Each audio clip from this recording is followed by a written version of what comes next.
So first we're gonna do some some physical warm-ups. What I want you to do is I want you to put your shoulders all the way up to your ears and then drop them down. One more time. And then drop. And I want you to roll your shoulders like really, really slowly. Feel everything that you can in your shoulder blades and on your spine in between each one.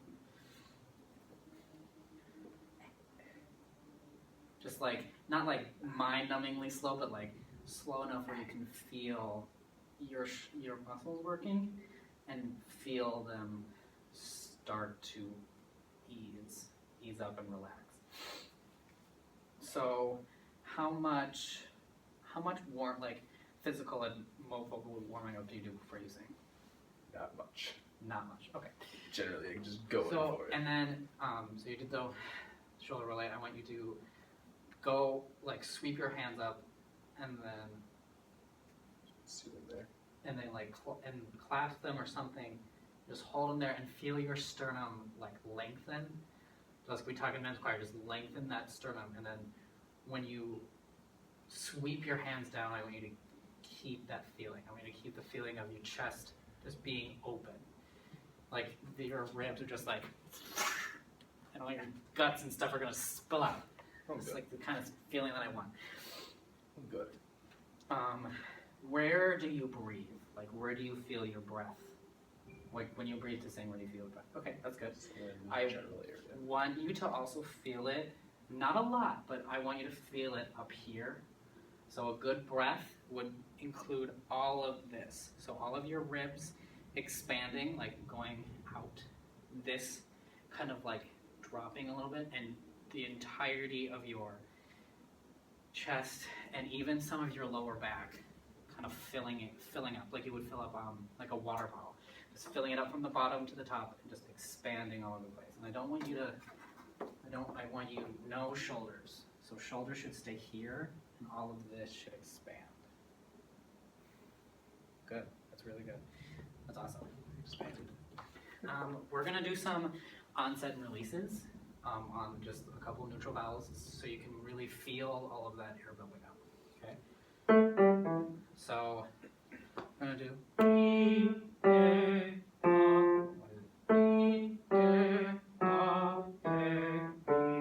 like that. Ready? 1, 2.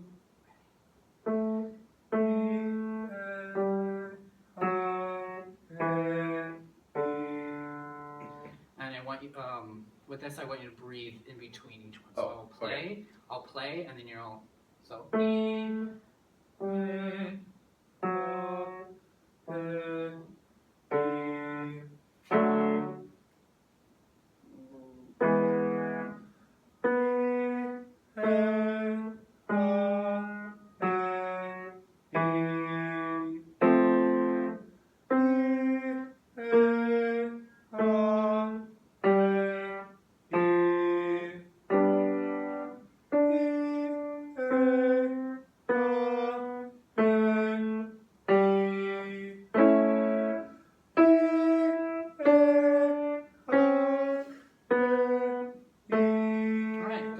So I see you like rocking back and forth a little bit.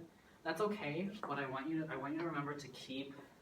So the goal of when we sing is to have all of this be free, and to feel like you can move, not like you want to move. If you want to move, you can.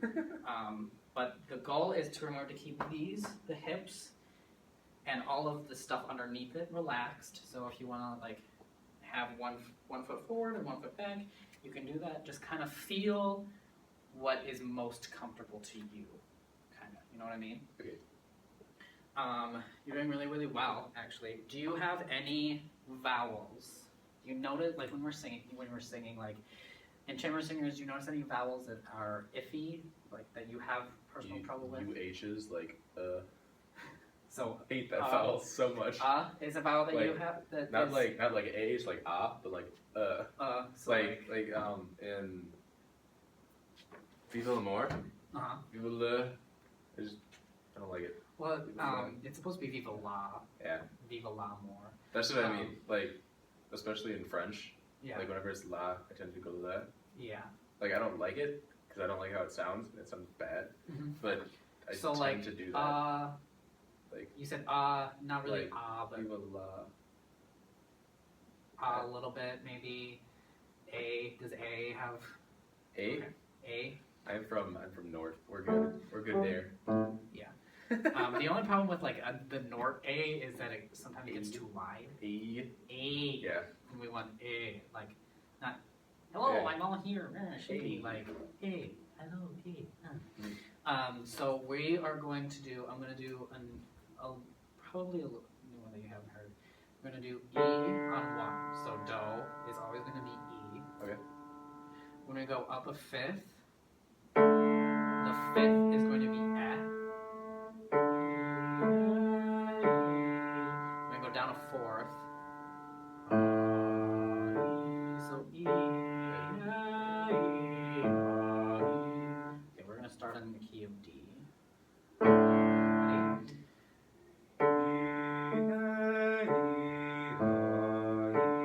Ready?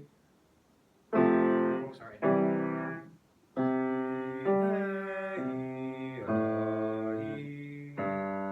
That was my fault. Let's do that one more time.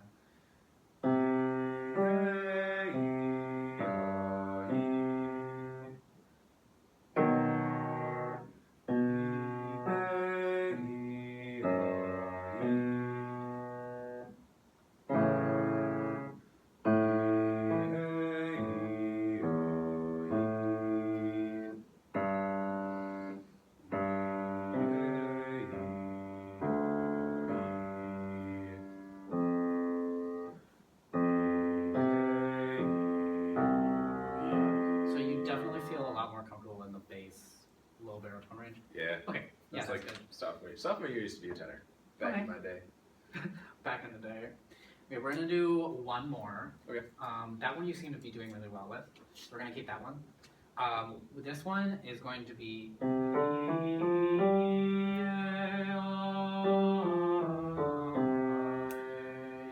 So when you hit the 5, you're gonna go.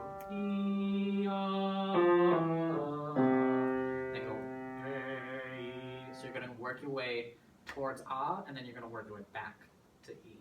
Does that make sense? So is it like E, A?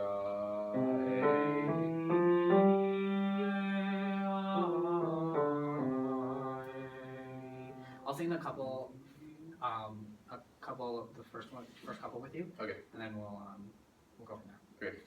Let's start. G, that's fine.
Last one.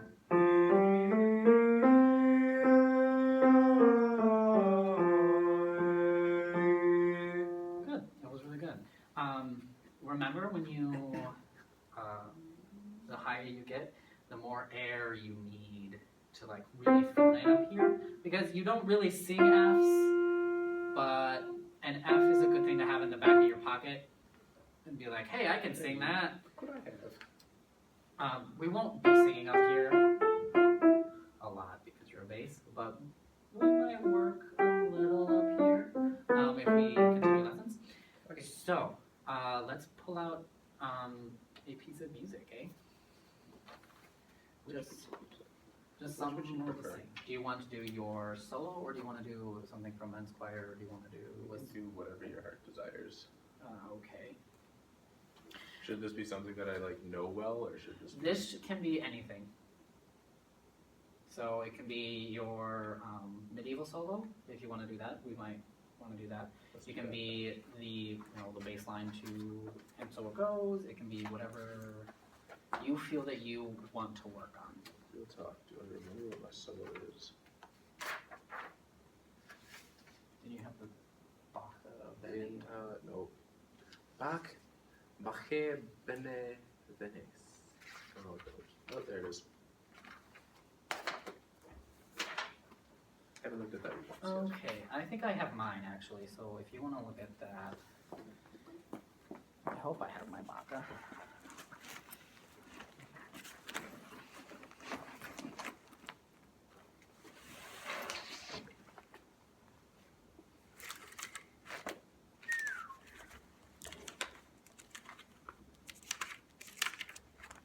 Where's that over here? Okay, that's cool. Nope, it's right there.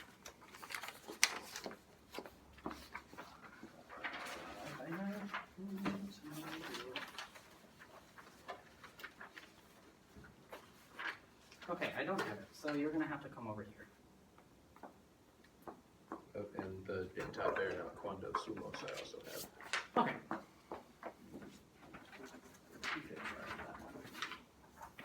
have this one. Let me type I that have in. this one. Okay, so I need your Baca. If you want to come over here. So you are going to, we are seeing this one, right? Yes. And we're transposing it up a half step. Good. Excellent. So I want you to ignore words for now. Okay. Oh, why are you transposing up a whole step? So this is where it's going to be. This one should be your highest note. Okay. Nothing will go any higher. Okay, so let's do it on. Let's do it on Lulu. Okay. Do you feel comfortable with Lou? Yeah. Okay.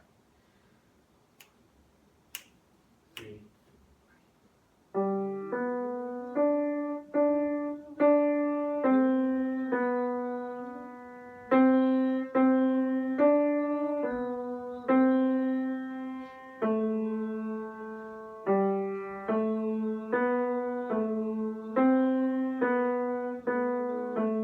Ooh, yeah, you're right. You're right. Let's do that measure.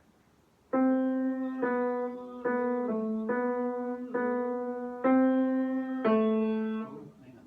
No, that's right.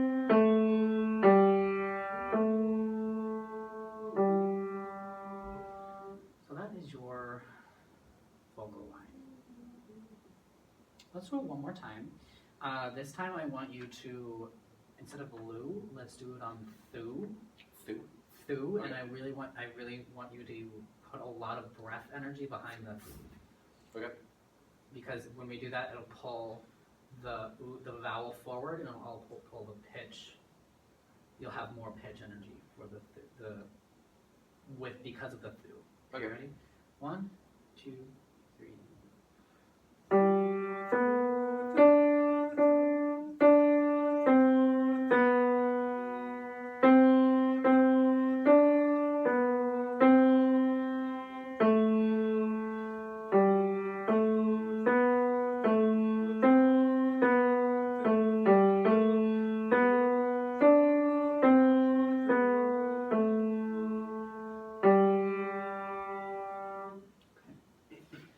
What are you noticing? It's high. High for me. Okay. It's probably not that high, but Well, not used to saying if you high. feel like it's high, then it might be a little high. What else? Like, what do you notice about your body or like your breath when you sing up here? right now, at least, I'm singing it like more just like a lot of air because like not so much like sound as it's kind of like instead of like I'm talking, how it's like Right. more open just because I don't know the notes yet. It's the first Yeah. time I'm looking at it. That's fine. Once I get more comfortable, sing out. So I want Like, you. I can- We're I gonna can do. try it. We're gonna do the first 4 bars, and I want you to insert, like you just said, when you speak, it's really open and resonant, right? Mhm. I want you to put that into when we sing. Okay. Like that's what I want. That's what I want to work towards. It might help if we just pick a different vowel. Oo and E are the 2 vowels that are the most closed. So it might help if we did it on like tho, or if we did it on tha. Like one of those 2 vowels might work better. Okay. So let's do it on let's do the first 4 bars on tho, Okay.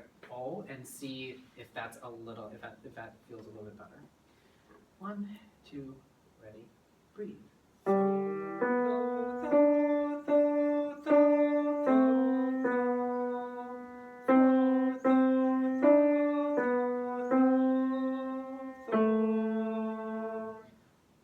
Did that feel better? What did you notice when we sang it like that? It's still high for me. Okay. I feel like it's definitely easier to like bring forward like more note than air. Okay. That's a lot Okay. easier to do. I just noticed that actually I was going back to the old key when I was playing this. So the 3rd bar, it should sound like this. It should sound.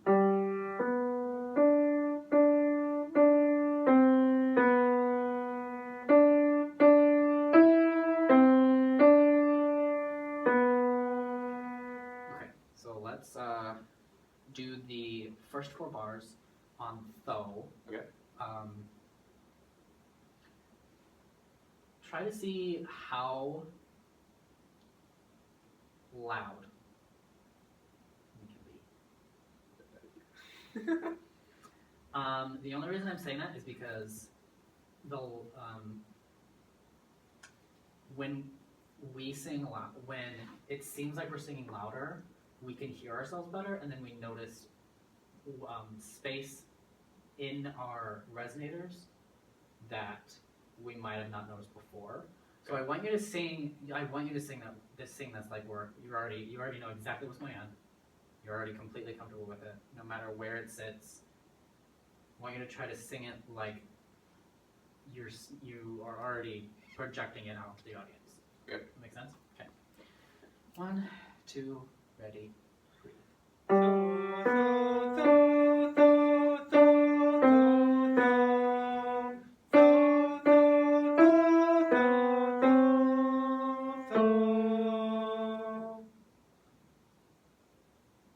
Yes. How did you feel? That was better. Now that I've been through it a couple times, Okay. I'm definitely getting more comfortable with it. Yeah. Did you notice anything about the way that you sounded to yourself? I just sound weird when I say hi to myself. I don't know what it is, but like when like say Mark sings hi and like it's just like his natural voice, like this is just not my natural voice just singing, so it just feels weird. Yeah. Like as far as like notes and rhythm goes, I'm not very musically inclined, so I couldn't tell you if like those were right or wrong. No, that's fine. Like just the sound weird. The reason that you necessarily don't feel as comfortable singing up here is because your thyroid bone. So our vocal folds sit in the middle of 2 bones. Okay. The cricothyroid and the thyrohyroid. And the thyroid, if I'm doing this right, oh god, the thyroid bone kind of dictates how high and how low how wide our range is. So people who naturally have lower tones, lower voices, whether that is pitch, if you speak down here, or you just feel comfortable singing down in the bass range, is because your thyroid bone is thicker and slightly longer than those who feel more comfortable up here. So when you say like, oh, I don't feel comfortable like this, and when I hear Mark, it's because your DNA basically almost dictated what your range is, your voice part is. That's not saying that we can manipulate that to our advantage. You can train yourself to sing higher or lower, by allowing the manipulators of the vocal folds, to bend more, move more freely, to allow them to by constantly and healthily working them, you can start feeling more comfortable singing in the D's, E's, F's range. And if you want to, you can start feeling more comfortable down here as well. By, on a regular basis, just allowing them to do that and really kind of molding them to feel comfortable up there and down there. Okay. So that might, I don't know which range he wants you to sing this in, whether it's down here or up here. That might be something we can ask him. Okay. Because then it'll affect, like you said, it's kind of high for a baritone, for a bass. I like to think of bass, but obviously Dr. Weiss doesn't. So that's something we can work with. Yeah. I would actually ask Dr. Dill tomorrow, Okay. just for clarification on which octave he wants you to sing this in. Okay, and I'll see you tomorrow. I have CMP tomorrow. What is my Right. class? See him on Thursday. Yeah. You see him on Thursday. Also, you'll try, if we continue these lessons, you will see me shy away from using terms like high or low, especially when dealing with where the pitch sits. Because I think sometimes when like in my choir setting or vocal set and just a solo setting, when they say, that's a high note, I immediately think tense. I immediately tense up. And again, the goal of singing is to just be free, be relaxed. No tension. There's obviously going to be some tension that you can't really handle, that you can't really manipulate into fixing. But the goal is to always just be just free, just available. Yep. Okay, so I think we've done fairly decent work on this. If you need any more help, let me know. Okay. I don't think you'll have any problem with the words, but if you have any help if you need any help with those, go to Dr. Weiss or Dr. Dill, and I'm sure they'll help you. So you are which one are you singing? Oh, you're singing the. Yeah, the first one. That one. All right. So this is going to be good because It's just very normal notes. Yeah. This one is going to be good because I want you to feel breath. This is going to be good because you're going to be able to feel your breath working for you, especially if you breathe the way that we talked about with all of this expanding. So when you breathe, I'm just going to show you real fast. When you breathe, your ribs have muscles in them called the intercostals. They're internal and external intercostals. The internal intercostals, when you breathe, the external, sorry. The external intercostals, when you breathe, pull the lungs forward.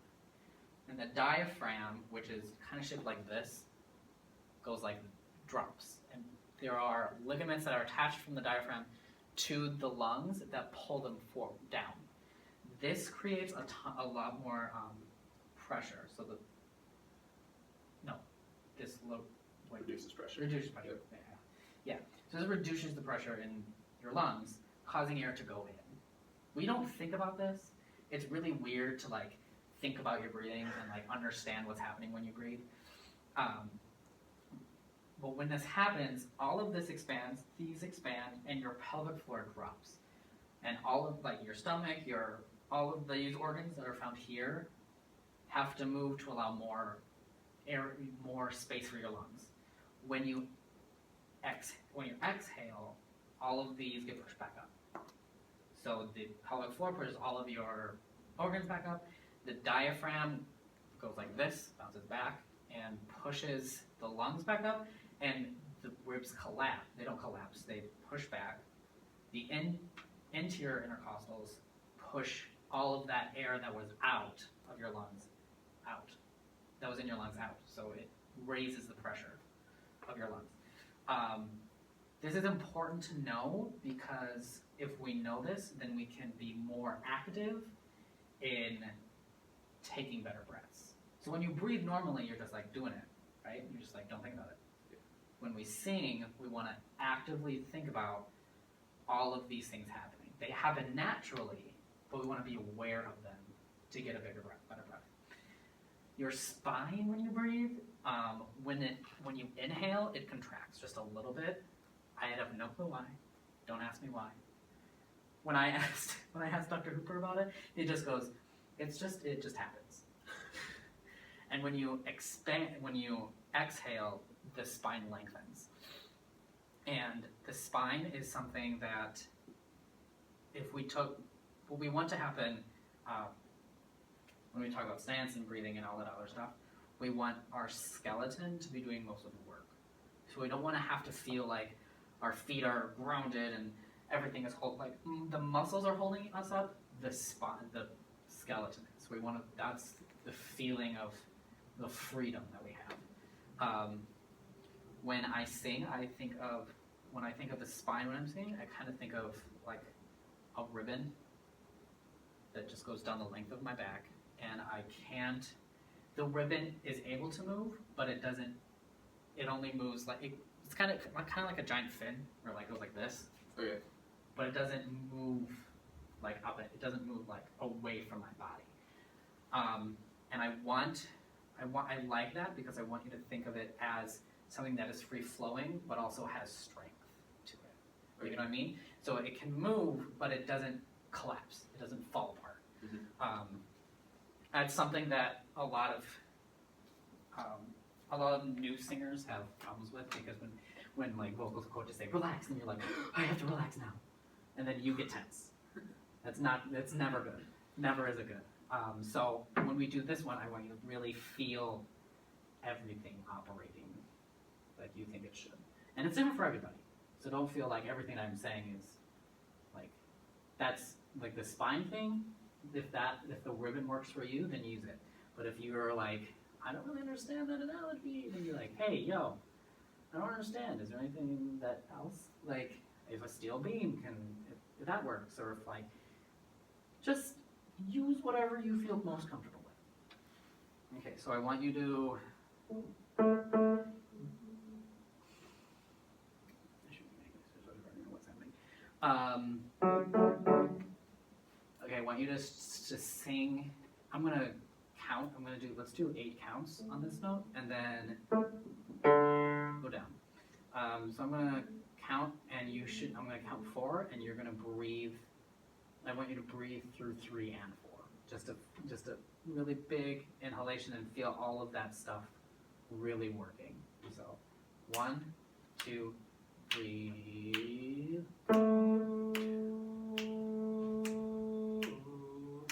Like do you want me to hold it for 8? I want you to hold it for 8 because you're gonna go. So you're gonna go 1, 2.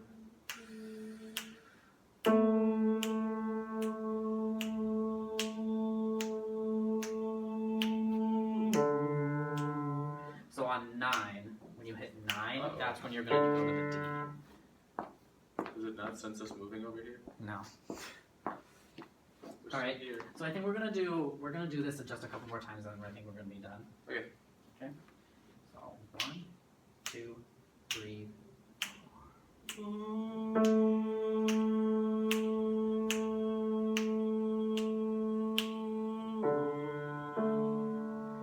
Right back up. Well, no, that's fine. I just skipped for the 5th. What did you notice when you did that?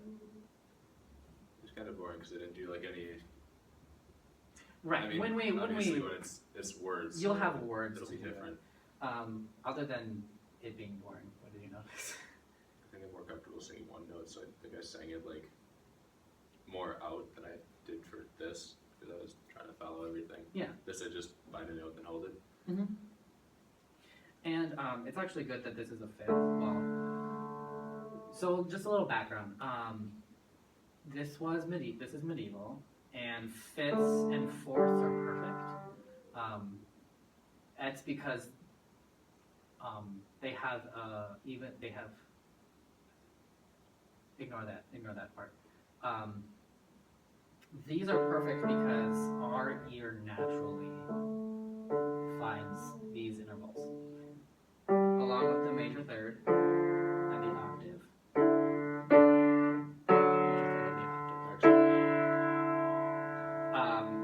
So these are all natural intervals that we have already, like basically just programmed into our brain. Okay. And when they were writing, these chants, they wanted them to be as close to what they thought God sounded like as possible. So there's a lot of open fifths, a lot of there's a lot of fifths, and then movement is mostly stepwise. You don't hear a lot of like weaving a tritone. You don't hear a lot of that. You don't hear a lot of major sixth. You don't hear a lot of you actually don't hear a lot of fourths either, because fourths in music are very unstable. So when you hear this, you want it to go down, or you want it to go up, right? Like your ear just is like, what is that doing? What is that? Why is that happening? So this is something that you got. Like, I don't even need to play these notes. If I just say, here, that's do, sing so down the... Exactly, see? You got it. You got that, like, that's it. So that is what what they wanted. They wanted the hollow. So when you listen to this kind of music, which I urge you to do because it'll help you understand kind of what's going on. It'll help you get a kind of feel for what hopefully they want. You'll hear a lot of, like, especially if it's two-part, it'll just be this, octaves, like just a lot of openness, very open. Which will translate, that kind of open sensibility will translate into how we sing, kind of. Because everything that we want, all of our vowels, we just want it to be wonderfully open. You want, like, if I sing for a very long time, I can feel it in the back of my teeth. Like I feel it right here, or like in my nose. Like I feel it in places that I normally wouldn't. And I think that you should find those spots. You should find those little things that happen, like if we sing for a very long time, like after the Camerina or something, and you feel like, okay, well maybe like right here or something, like right here is where I feel the most, is where I feel my resonance happening. It's different for everybody. Everybody's gonna feel it differently. So I know somebody who felt it like right here on their forehead, like there was a unicorn coming out, like with just a horn. And again, it'll be different for everybody. But I really urge you to find those spots, because then like that's kind of your indicator that everything is working really well that I'm doing. Okay. I think that's it. Anything else that you wanted to look at? Not that I know of. I just know that I need to look at these because I have words and stuff that I'm supposed to learn by next week. Right? Next week? Next week. Hopefully not this week. Next week, yes. Okay. So I'm not ready this week. Yeah, this one, and then... Aqua Farsus. Yeah. I mean, the Latin shouldn't be hard. I've taken Latin for 3 years, so, I mean, obviously this is traditional Latin. We are doing it in Italian liturgical Latin.